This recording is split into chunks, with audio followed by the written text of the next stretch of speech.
नेपाल के रास्ते पाकिस्तान की बड़ी साजिश, आईएसआई के लिए जासूसी का बड़ा प्लान, आतंकिस्तान के सीक्रेट मिशन का नया सरगना। पाकिस्तान की खुफिया एजेंसी आईएसआई की एक नई साजिश का पर्दाफाश हुआ है।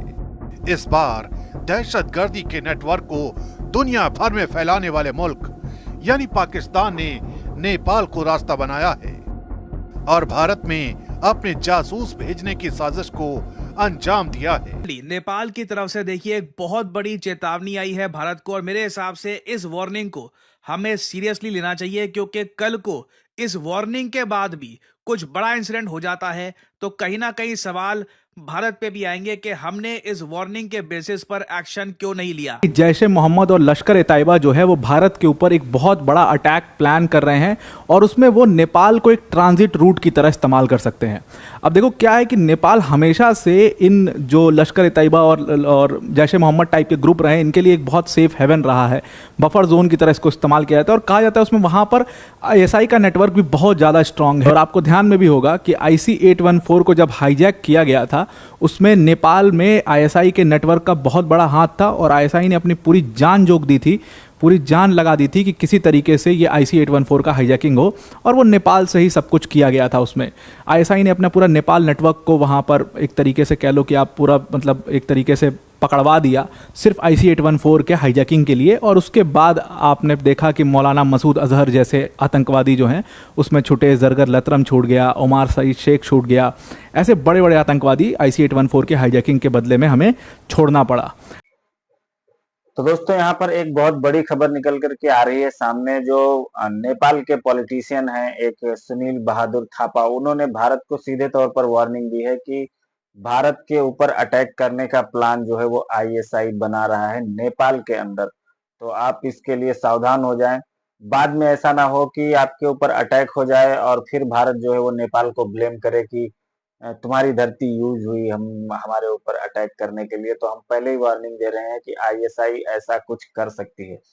चक्कर यह है कि भारत और नेपाल का जो है वो बॉर्डर ओपन है, तो उसमें किसी तरह के वीजा पासपोर्ट की जरूरत नहीं पड़ती। एक मामूली सा कोई आईडी कार्ड बनवा के नेपाल से और जो आईएसआई और इनके जो गुर्गे हैं वो भारत में घुस सकते हैं। तो ये एक बहुत बड़ा थ्रेट है भारत को और इसको भारत को बहुत ज्यादा सीरियसली लेना चाहिए।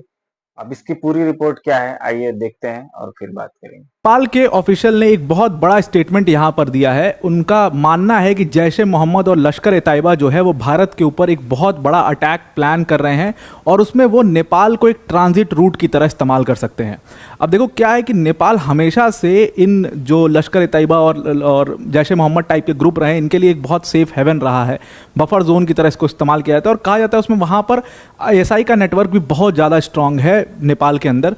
और ये हमने रिपीटेड टाइम्स ये न्यूज़ सुनी है कि बहुत सारी ऐसी घटनाएं हुई हैं, बहुत सारा जो पूरा ये फेक इंडियन करेंसी नोट्स का पूरा जो धंधा चलता था वो नेपाल से ही चलता था बाय एंड लार्ज, और आईएसआई वहाँ पर बहुत स्ट्रांग है और इन सारी चीज़ों को सपोर्ट करता है। आईएसआई के एजेंट्स वहाँ पर सपोर्ट करते हैं और खुली बात है, जैसे ऐसा भी नहीं है कि आईएसआई के बारे में पता नहीं है, आईएसआई के बारे में सबको पता है, वो वहाँ पर आराम से रहते हैं, कई सारे गाँव हैं वहाँ से, तो मतलब वो पॉलिटिकली भी काफ़ी एक्टिव हैं और तमाम चीज़ों में काफ़ी एक्टिव हैं। तो इसलिए नेपाल एक ट्रांजिट रूट की तरह इस्तेमाल किया गया, पहले से ही इस्तेमाल किया गया है उसको टेररिस्ट एक्टिविटीज़ के लिए। और अब तो नेपाल की सरकार के बड़े ऑफिशियल्स भी इस बात को मानते हैं कि वो फिर से कुछ प्लान कर रहे हैं इंडिया के ऊपर स्ट्राइक करने के लिए, क्योंकि भारत ने भी ऑपरेशन सिंदूर में आपको पता ही है कि बहुत सारे लश्कर ए तैयबा और जैश ए मोहम्मद के ठिकानों को तबाह कर दिया है।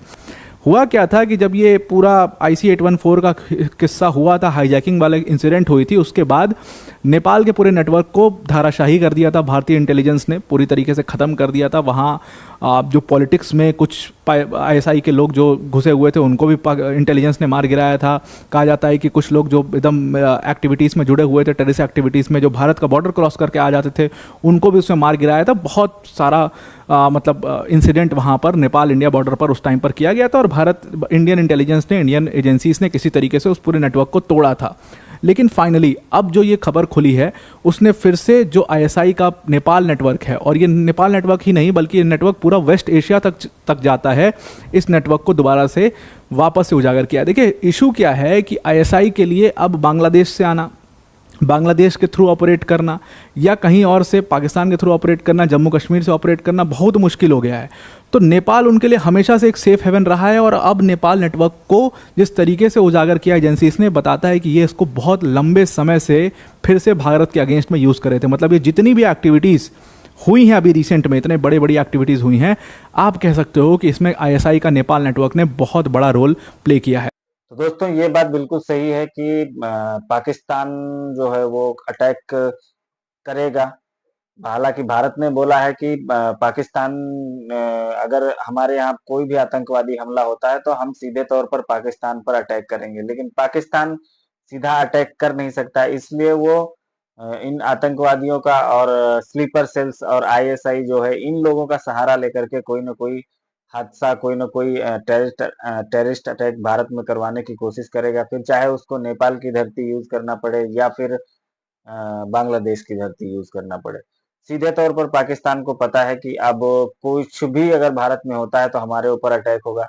लेकिन अगर उसी अटैक को थोड़ा-सा घुमा के करेंगे तो एक बार के लिए पाकिस्तान ये भी कह सकता है कि ये जो अटैक है वो तो नेपाल की तरफ से हुआ है, तो आप हमको कैसे ब्लेम कर सकते हो इसके लिए?